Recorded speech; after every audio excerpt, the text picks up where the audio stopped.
Irán, Hormuz y la humillación estratégica de Estados Unidos.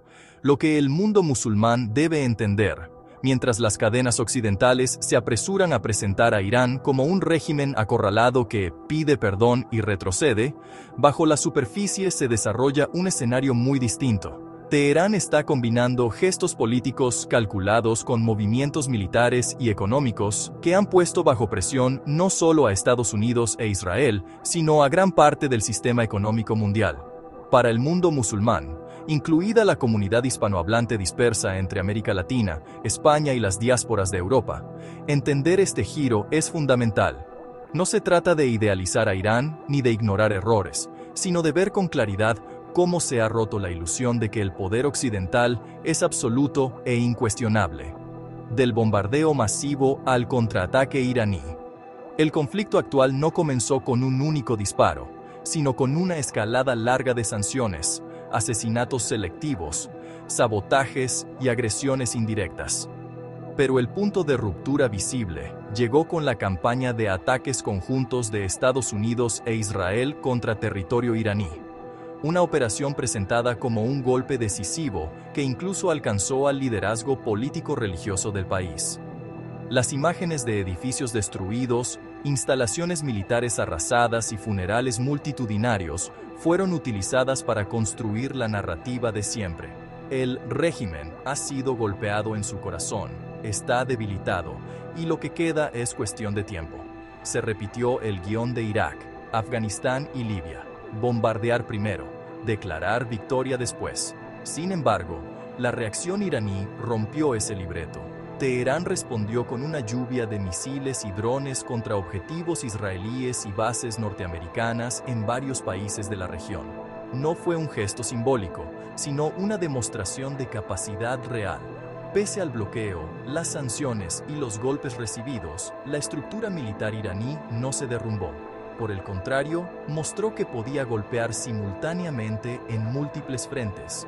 En ese contexto, la decisión de Irán de pedir perdón a los países vecinos por los daños colaterales no encaja con el relato de país derrotado. En vez de debilidad, refleja algo mucho más incómodo para Washington: seguridad suficiente como para abrir un frente político paralelo, mientras se mantiene firme en el campo militar. El perdón selectivo. Separar enemigos de vecinos. La disculpa iraní no fue dirigida a Estados Unidos ni a Israel, sino a los estados de la región que sufrieron impactos, interrupciones y daños por estar en medio del fuego cruzado. Ese matiz es decisivo. Por un lado, envía un mensaje al mundo musulmán. Nuestros enemigos son quienes nos atacan directamente, no necesariamente los pueblos y gobiernos vecinos que se ven arrastrados a la guerra. Es un intento de reparar, al menos en el plano simbólico, el daño a la fraternidad regional y a la idea de una Ummah que trasciende fronteras. Por otro lado, coloca a los gobiernos árabes aliados de Washington en una posición incómoda. Si Irán reconoce públicamente sus errores, pide perdón e intenta distinguir entre vecinos y agresores, ¿cómo justificar entonces ante la opinión pública seguir ofreciendo bases militares, puertos y aeropuertos a una guerra que claramente beneficia sobre todo a Estados Unidos e Israel? En términos estratégicos, el perdón funciona como una cuña diplomática. Reduce el espacio político para que los regímenes de la región vendan a Irán como un monstruo irracional que amenaza a todos por igual. Los obliga, al menos, a matizar su discurso y a pensar dos veces antes de dar carta blanca a la guerra total. Las bases de Estados Unidos, de símbolo de poder a blanco vulnerable. Desde hace décadas, la presencia de bases estadounidenses en el Golfo y el resto de Oriente Medio ha sido presentada como garantía de estabilidad y seguridad. En la práctica, son piezas clave de una arquitectura de dominación militar sobre territorios mayoritariamente musulmanes. Con esta guerra, esa red se ha convertido en un conjunto de blancos de alto riesgo. Irán ha dejado claro que cada país que preste su territorio, su espacio aéreo o su infraestructura para atacar suelo iraní, se coloca a sí mismo en la lista de objetivos. Y, lo más importante, ya no se trata de declaraciones, sino de hechos. Varias bases, depósitos, Aeropuertos y puertos vinculados a operaciones estadounidenses han recibido golpes o se han visto forzados a suspender actividades. Este cambio tiene consecuencias profundas. No hace falta que los gobiernos expulsen a las tropas norteamericanas de inmediato. Basta con que empiece a instalarse la duda. ¿Vale la pena servir de plataforma de una guerra que puede traer misiles sobre nuestras ciudades, aeropuertos y refinerías? ¿Cuánto costará políticamente, sobre todo si la población percibe que se está sacrificando su seguridad en beneficio de objetivos ajenos? Paradójicamente, cuanto más insista Washington en utilizar esas bases, más ayuda a Irán a convertir la presencia militar estadounidense en un problema interno para sus propios aliados. Una red que antes simbolizaba dominio ahora reconoce, con cada ataque, su propia fragilidad. Hormuz, cuando el punto de paso se convierte en arma estratégica.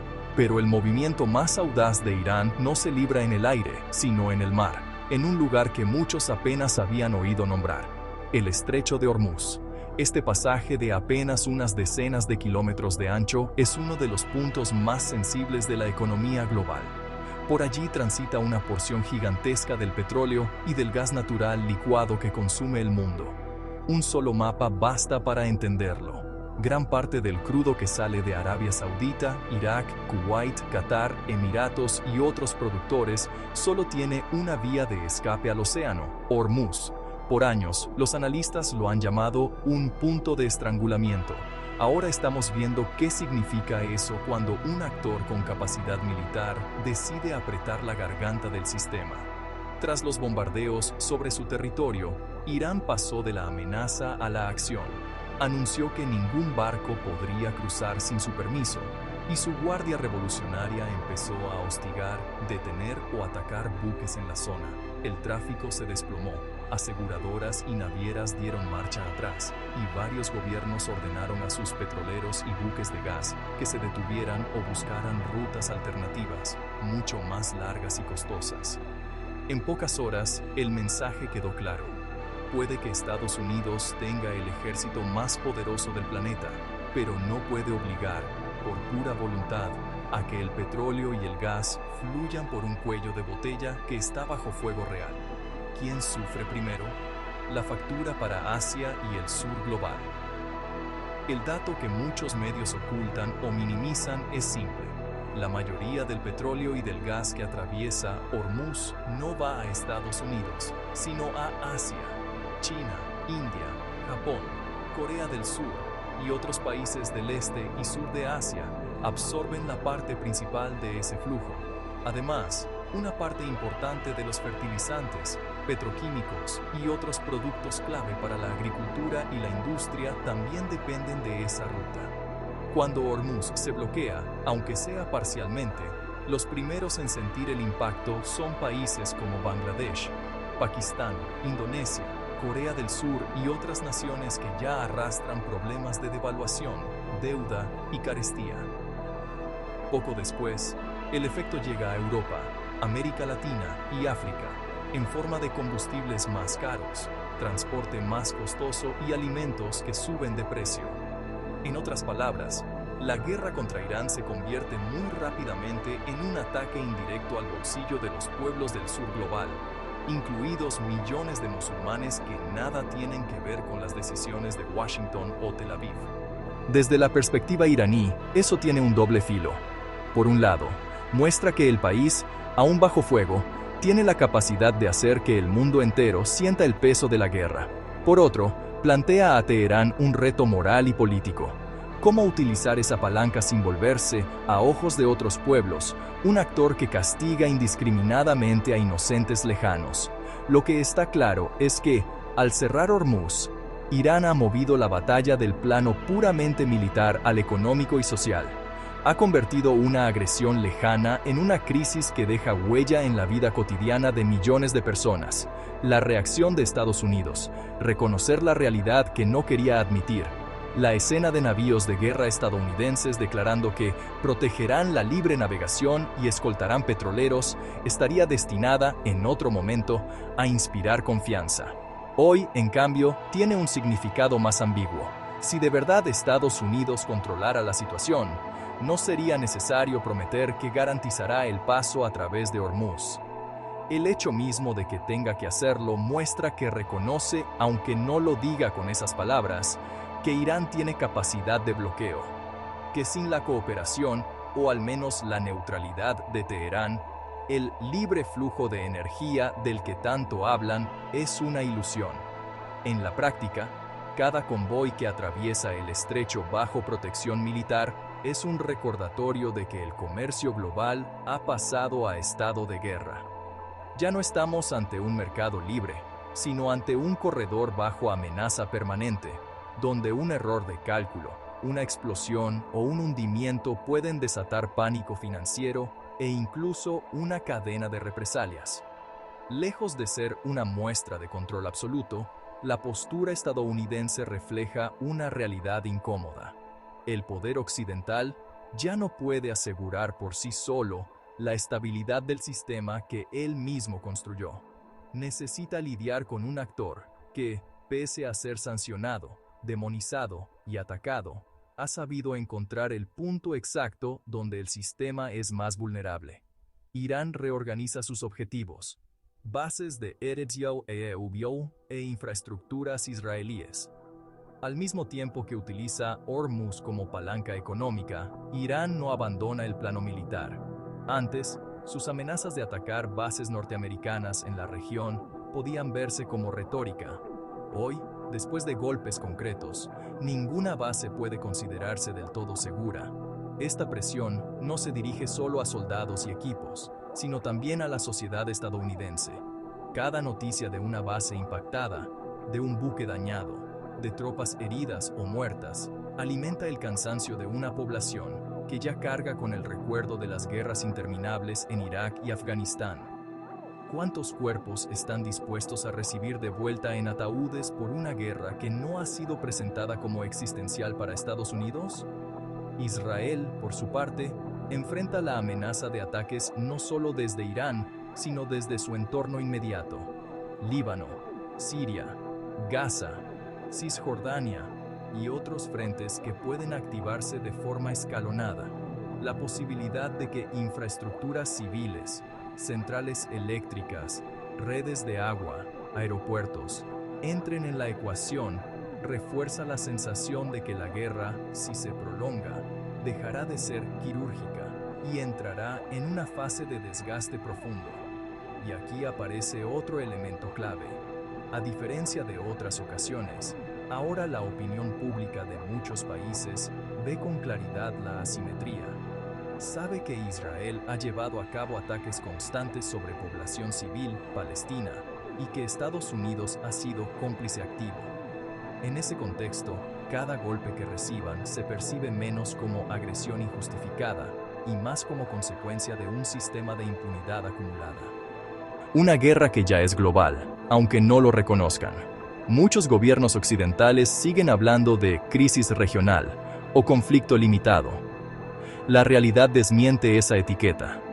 La combinación de bombardeos, cierre de rutas marítimas, ataques a infraestructuras energéticas y miedo en los mercados ha convertido esta guerra en un fenómeno global. Esto tiene varias implicaciones. Los pueblos que nada tienen que ver con las decisiones de Washington, Tel Aviv o Teherán pagarán un precio en forma de encarecimiento de la vida. Los gobiernos sometidos a ciclos de inflación, devaluación y crisis social se verán aún más presionados, con riesgo de protestas, cambios de régimen y mayor inestabilidad.